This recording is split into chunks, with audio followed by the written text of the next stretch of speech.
बिस्मिल्लाहिर्रहमानिर्रहीम। अस्सलामु अलैकुम। आज प्रोग्राम नजासात व तहारात लेकर कैसर बुखारी आपकी खिदमत में हाज़िर है और हमेशा की तरह हम शुक्रगुज़ार हैं आलिम बाअमल जनाब सैयद फ़िदा हुसैन बुखारी साहब के कि वो भी हमारे साथ तशरीफ़ रखते हैं और इंशाअल्लाह थोड़ी देर के बाद कॉल्स आपकी जो हैं ऑन एयर ली जाएंगी और जो भी आपके सवालात होंगे उनके जवाब दिए जाएंगे, क्योंकि जैसे कि आप जानते हैं कि इसी मौजू पे हम 2 प्रोग्राम कर चुके हैं, नजासात व तहारात, क्योंकि ये मौजू काफ़ी वसी है, इसमें काफ़ी जो है वो वुसअत पाई जाती है। तो आज भी इंशाअल्लाह इसी मौजू पे हम बात करेंगे और आपके जो हैं लाइव कॉल आपकी ली जाएंगी। तो मैं दरख्वास्त करता हूं जनाब क़िबला बुखारी साहब से कि वो आज के मौजू के मुताबिक प्रोग्राम का आगाज़ करें। जी बहुत शुक्रिया बुखारी साहब। बिस्मिल्लाहिर्रहमानिर्रहीम। मोहतरम नाज़रीन, आपकी खिदमत में सलाम अर्ज़ करते हैं और इस शरई मसाइल के प्रोग्राम में टॉपिक जो है वो नजासात और मुताहिरात हैं। तो हमने आपको पहले बताया, फिर एक मरतबा बताते हैं कि नजासात जिनको ऐन नजस कहा जाता है वो चीज़ें 10 हैं। उनमें कौन कौन सी चीज़ें हैं? पेशाब और पाखाना, मनी, मुर्दार, खून, कुत्ता और खिंजीर, काफिर, शराब, नजासत खोर हैवान का पसीना। तो ये वो चीज़ें हैं जो कि निजस हैं। और अर्ज़ करूं कि जो चीज़ें ऐन निजस होती हैं जैसे खिंजीर है, कुत्ता है, तो ये जो चीज़ें होती हैं ये पाक हो ही नहीं सकती। मसलन कोई कहे कि जी मैंने तो कुत्ते को बड़ा वो शैम्पू लगा के या साबुन लगा के उसको नहला दिया है, तो ऐसी बात नहीं है, वो निजस हैं, वो निजस ही रहेंगे।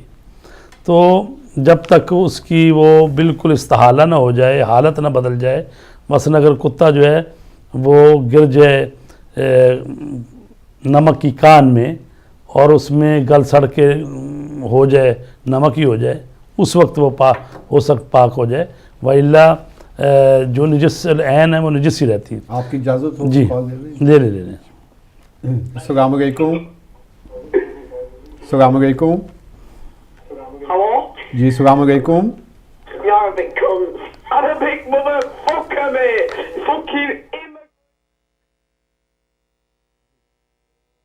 जो निजस चीज़ें हैं, अगर वो किसी दूसरी चीज़ को जो नजासत है वो किसी पाक चीज़ को लग जाए, अच्छा अगर दोनों में से दोनों ही खुश्क हैं जी, तो फिर तो नजासत जो है दूसरी चीज़ में सरायत नहीं करेगी। लेकिन अगर उनमें से एक भी गीली चीज़ हुई, वेट हुई, तो फिर वो नजासत जो है सरायत कर जाएगी। ठीक है ना जी। तो कुछ मसाइल हैं जो हम बयान करते हैं, जो कुछ रह गए हैं। अगर एक शख्स किसी दूसरे को निजस चीज़ खाते या निजस लिबास से नमाज पढ़ते देखे तो उस बारे में कुछ कहना ज़रूरी नहीं है। यानी क्या आपकी ये ड्यूटी है कि आप देख रहे हैं कि कोई आदमी जो है वो ऐसे लिबास से नमाज पढ़ रहा है जो निजस हो चुका है जी, आप कहेंगे कि भी उसको नहीं पता चला तो दूसरे को कैसे पता चला? मसलन खून के छींटे इतने पड़े हुए हैं उसके लिबास पर, क्योंकि खून जो है अगर वो लिबास पर पड़े, इंसानी खून या कोई और खून, लेकिन उसको देखना पड़ेगा कि अगर उन सब खून के छींटों को जमा किया जाए तो वो एक दिरहम के मिकदार के मुताबिक, या कहा गया कि ये अंगूठे के जो ऊपर वाली ये लाइन है इसके मुताबिक इतनी मिकदार में अगर वो हो सारा जमा किया जाए तो माफ़ है नमाज में। मसला आपने देखा कोई आदमी है लेकिन बहुत सारा खून उस पर लगा हुआ है तो नमाज़ पढ़ रहा है, تو کیا آپ کو بتانا واجب ہے؟ نہیں، واجب نہیں ہے. تو یہی مسئلہ ہے کہ بھئی اگر کوئی شخص چیز کھا رہا ہے لیکن آپ سمجھتے ہیں نجس ہے، یا یہ ہے کہ وہ لباس جس سے نماز پڑھ رہا ہے جس لباس میں وہ نجس ہے، تو آپ کو بتانا ضروری نہیں. لیکن اگر آپ سمجھتے ہیں کہ بھئی میں نے اس کو بتایا نہیں تو پھر یہ تو کر ہی رہے کام، اس کے بعد پھر اس کے ساتھ معاشرت ہے، رہنا بہن ہے ساتھ، تو وہ نہ بتانے سے اور کوئی چیز ہماری جو کوئی نجس ہوگی تو پھر اس کو بتانا چاہیے. آپ کی اجازت ہو؟ جی بسم اللہ. السلام علیکم.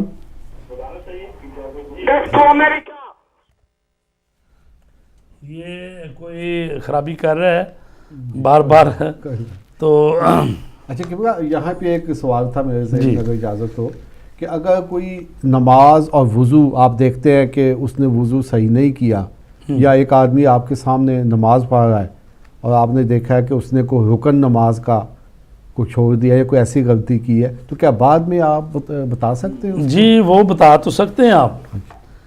ایک دفعہ ہوتا ہے کہ جو بات ہو رہی ہے نا کہ واجب ہے آپ پر بتانا. اگر واجب کہا جائے تو اس کا مطلب ہر بندہ جہاں بھی کسی کو دیکھ رہا ہے تو وہ شروع ہو جائے گا بھی تم نے یہ غلط کیا ہے، یہ غلط یہ ہو سکتا ہے، وہاں پر لڑائی جھگڑا ہو سکتا ہے. کوئی کسی کی بات نہیں مانتا، وہ کہے گا بھی تو کون ہے خام خب، میں نے ایسا ہی پڑھتا ہوں. مطلب یعنی امر بالمعروف بھی وہاں کیا جا سکتا ہے کہ جہاں پر امید ہو کہ آگے سے جو جواب آئے گا بہتر ہوگا، وہ بہتر ہوگا. اگر آگے سے لڑائی جھگڑا یا اپنی بے عزتی کروانے والی بات ہو تو پھر وہاں پر واجب نہیں ہے. تو یہ بات ہو رہی ہے کہ اگر آپ سمجھتے ہیں کہ نہیں بندہ اچھا ہے قبول کر لیتا تو آپ بتا دیں اس کو، کوئی حرج نہیں. ٹھیک ہے جی. ابھی جو آپ نے بھی سنا ہوا ہے واقعہ بڑا بہترین، امام حسن علیہ السلام کا، امام حسین علیہ السلام کا، ایک آدمی وضو جی کہ بوڑھا آدمی کو وضو کر رہا ہے اور دونوں شہزادے دیکھ رہے ہیں ان کو، تو دیکھا کہ وضو ٹھیک نہیں کر رہا ہے. تو بجائے اس کے کہ اس کو کہیں بھی بابا اتنی عمر ہو گئی ہے تیری 50 سال کی 60 کے ہو گئے ہو اور مثلاً 10 سال سے نمازیں پڑھ رہے ہو تو پتہ ہی نہیں چلا آپ کو. نہیں، یہ نہیں انہوں نے کہا. انہوں نے کہا کہ آپ ذرا دیکھیں میرا وضو بھی، میرے بھائی کا بھی، ہم دیکھیں کون. جی جی السلام علیکم. جی کون میرے بھائی، کہاں سے بولتے ہیں؟ جی میں کراچی پاکستان سے بات کر رہا ہوں. جی کیا پوچھنا چاہیں گے آپ؟ اب میں پوچھنا یہی چاہوں گا کہ آگے صاحب مولانا صاحب فرما رہے تھے کہ امر بالمعروف وہاں پر کرنے کی ضرورت ہے جی کہ جہاں پر آدمی جو ہے وہ آپ کی بات مانے. جی تو اس کا مطلب یہ ہے کہ جہاں بات ماننے کی امید ہو وہاں امر بالمعروف ہے، اور جہاں کوئی بات نہیں مانے تو وہاں تو اس کا مطلب جی قبلہ صاحب نے امر بالمعروف نہیں کہا تھا، آپ نے توجہ نہیں کی. ٹھیک ہے چلے بتا دیتے ہیں آپ کو. جی بتا دیتے ہیں. جی آپ نے یہ نہیں کہا تھا. وہی مزید وضاحت کر دیتے ہیں. جی بات یہ ہے کہ امر بالمعروف کرنے کی کچھ شرائط ہیں. جی سب سے پہلی شرط تو یہ ہے کہ جب آپ کسی مسئلے میں کسی کو روک رہے ہیں یا سمجھ رہے ہیں وہ غلط کر رہا ہے اور آپ ٹھیک کر رہے ہیں، تو پہلی بات تو یہ ہے کہ اس کا مکمل علم آپ کو ہونا چاہیے. ایسا نہیں ہے کہ اس نے بھی آدھا ہی مسئلہ یاد کیا ہے، آپ کو بھی آدھا ہی آتا ہے یا تھوڑا سا زیادہ آتا ہے، مکمل آپ کو بھی نہیں آتا.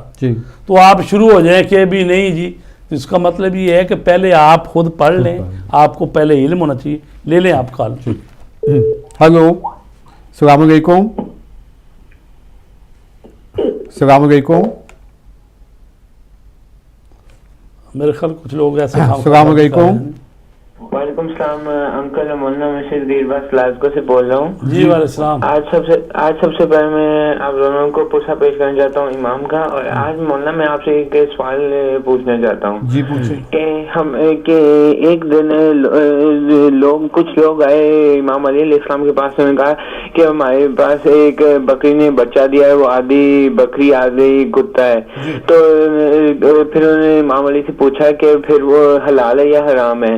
تو इमाम अली ने उनको कहा कि वो अपनी अगली टांग पहले फोल्ड करता है या पिछली, अगर अगली फोल्ड करता है तो फिर वो हलाल है। तो उन्होंने कहा कि कभी वो अगली फोल्ड करता है, कभी पिछली फोल्ड करता है। फिर इमाम अली ने कहा कि जब वो एनिमल के साथ चलता है वो दरमियान में चलता है या साइड पे चलता है, कि अगर वो साइड पे चलता है तो फिर वो हराम है, हलाल है।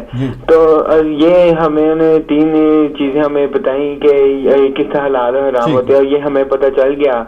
लेकिन जो पेग होता है वो तो हलाल नहीं है, वो हराम है। लेकिन वो अपनी जब बैठता है वो अपनी अगली टांगे फोल्ड करके बैठता है और उसके पाँव भी फटे हुए हैं। तो क्या उसके अंदर स्पेसिफिक चीजें हैं जो उसको हराम करती हैं? अभी जवाब देते हैं जी इंशाअल्लाह। Thank you. वो जो इमाम ने किबला फरमाया था वो उस मखसूस उसके लिए कहा सही था। कह रहे हैं आप। असल में ये है कि जिन के लिए सरी हुक्म आ गया है ना जी कुरान मजीद में या हदीस में, तो अब उनके लिए नहीं देखा जाएगा कि वो अगली टांग पीछे करता है या आगे करता है। वो ये है कि जब कह दिए कुरान मजीद में कि जो खंजीर है वो भी निजस है, हराम है, और इसी तरह शराब भी पीना जो है हराम है, निजस है, तो जब एक चीज़ का सही हुक्म आ गया फिर ये क्यास नहीं करते कि वो कैसे हुआ। वो तो एक खास हुक्म था कि वो बकरी का बच्चा है तो वो पैदा हो गया है तो वो कुत्ते की वजह से भी लगता है, और वो इमाम ने बातें बताई हैं। तो लिहाजा जो अहकामात होते हैं ना साहब, वो सीखने की कोशिश किया करें कि उसमें क्यास नहीं होता। और फिर मैं ये भी अर्ज करूं कि जब एक चीज़ को कह दिया जाता है ना ये हराम है, ये हलाल है, तो इसको कहते हैं, ये अहकाम होते हैं ताबुदी। ताबुदी का मतलब ये होता है कि जैसे मालिक ने, मौला ने, अल्लाह ने कह दिया बस उस पर तस्लीम हो जाओ। उसकी चूं चरा नहीं होती कि सुबह की 3 रकतें क्यों हैं, शाम की सुबह की 2 क्यों हैं, शाम की 3 क्यों हैं, जोर की 4 क्यों, ये क्यों का वहाँ पर जो होता है ना अहकाम फिका में, यहाँ पर क्यों वाली बात नहीं होती, ये अकायद में होती है। अल्लाह को एक माने तो क्यों, और क़यामत को माने तो क्यों, इमाम को क्यों माने, वहाँ पर दलाइल होते हैं अकली। आपको अपनी अकल से पहले समझना होता है। उसूल दीन में जो फरूए दीन होते हैं उसमें ये होता है कि जब आपने रसूल को मान लिया, मौला को मान लिया, अल्लाह को मान लिया, अब जो कहते हैं तो वो बंदगी का तकाजा ये है कि कहें जी बस ठीक है जो आपने कहा सल्लम ना। आपकी इजाज़त हो तो कॉल जी। अस्सलाम वालेकुम। कौन मेरे भाई, कहाँ से बोलते हैं जी? मैं अली बात कर रहा हूँ जी। जी अली भाई, क्या पूछना चाहेंगे आप? एक मसला था उसके बारे में मौलाना साहब से मालूम करना था। जी जी बताइए। जी ये कफ सिरप बच्चों के लिए भी और अडल्ट के लिए भी हमने लिया था, तो उसमें ये एक इंग्रेडिएंट उसका अल्कोहल या इथेनॉल है, वो फिर अलाउ है उसको कफ सिरप को पीना? जी ठीक है जी, अभी इंशाल्लाह बताते हैं जी आपको। Okay, thank you so much. अल्लाह हाफ़िज़। वो पिछले प्रोग्राम में आपने बताया भी था कि जो इस्तेमाल दवाइयों में होता है अल्कोहल, उसका जो है वो जी मैं आपको मसला पढ़ के बता देता हूँ। ये आयतुल्लाह सिस्तानी की जो तौज़ील मसाइल है उसमें है कि अल्कोहल की तमाम अनवा, चाहे उन्हें लकड़ी से बनाया गया हो या किसी और चीज़ से, पाक हैं। बिनाबरीन वो तमाम दवाइयाँ, इत्र और माकूलात होता है जिनको खाया पिया जाता है, जिनमें अल्कोहल शामिल है, पाक हैं और उनकी निजासत के हवाले से किसी ताम्मुल के बग़ैर आप उनको इस्तेमाल कर सकते हैं।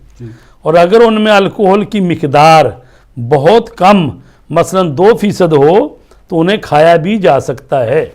तो लिहाजा ये मुज्तहिद इसकी इजाज़त देते हैं कि जो अल्कोहल है जो दवाइयों में इस्तेमाल होता है तो वो उसको खाया जा सकता है।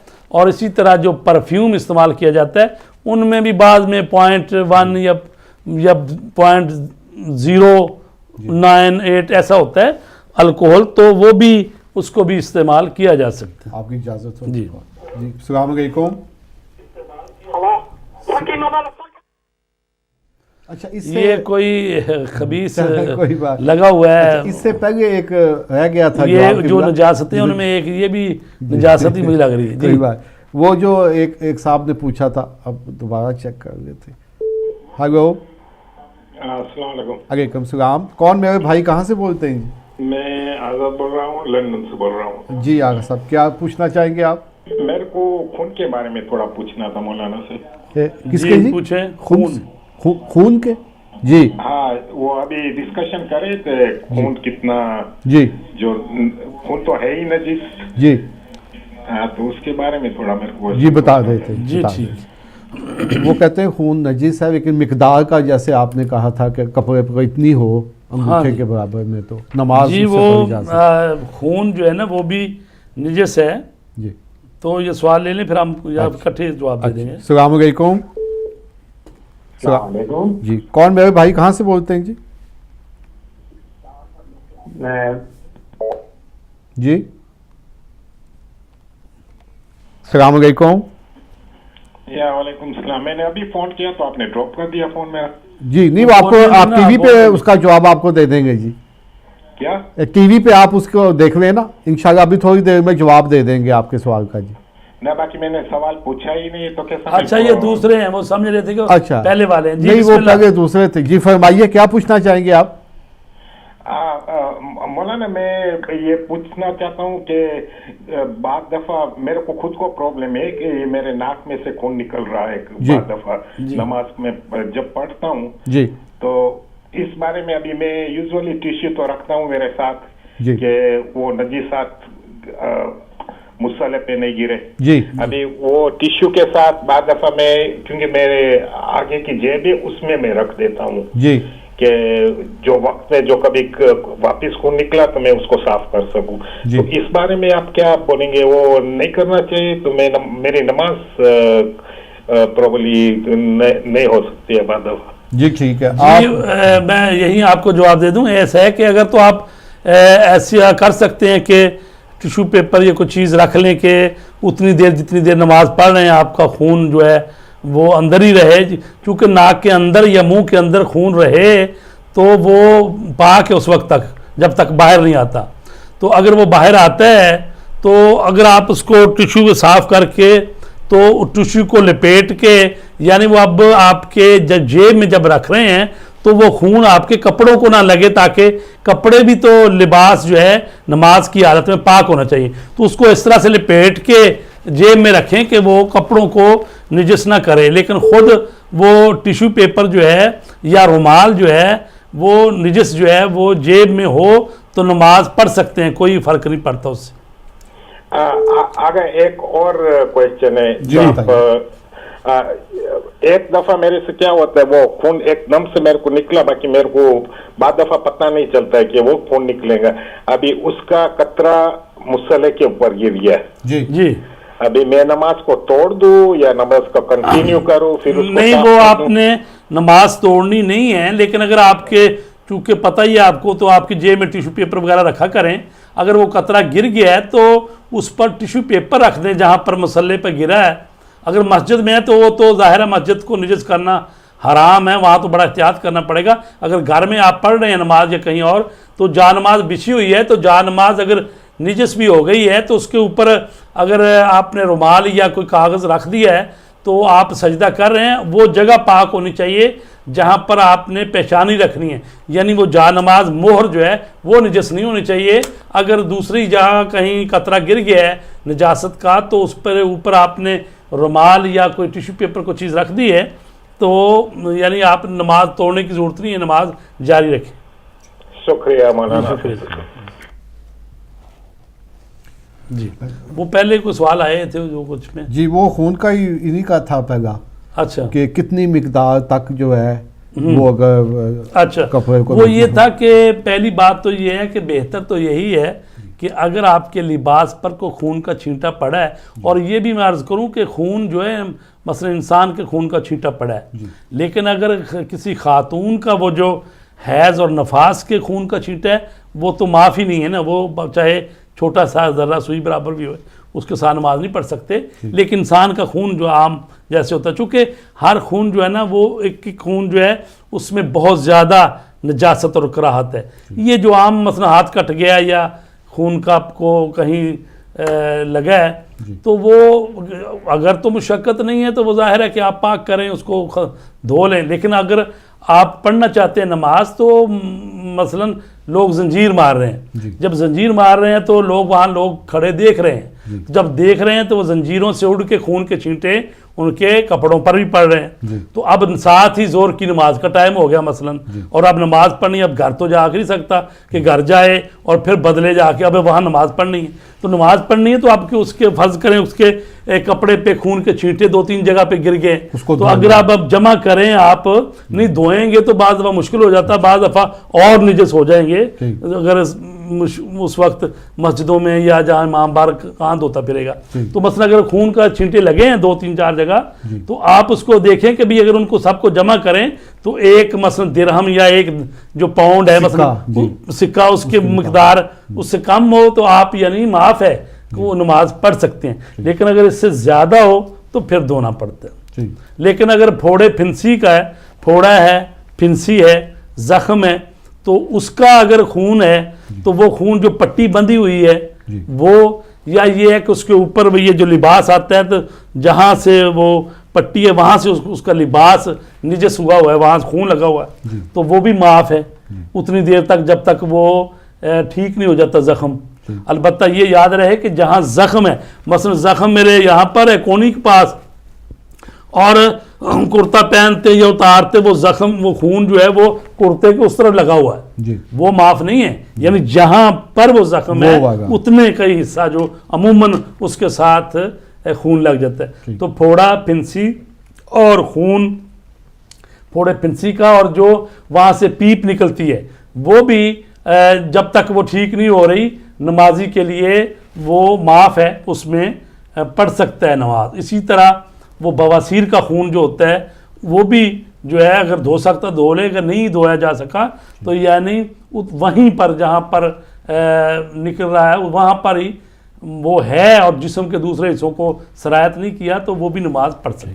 کہ وہ آپ کی اجازت سے اس وقت وقفہ لینا چاہتے ہیں تو تھوڑی دیر کے بعد انشاءاللہ دوبارہ آپ کی خدمت میں حاضر ہوں گے۔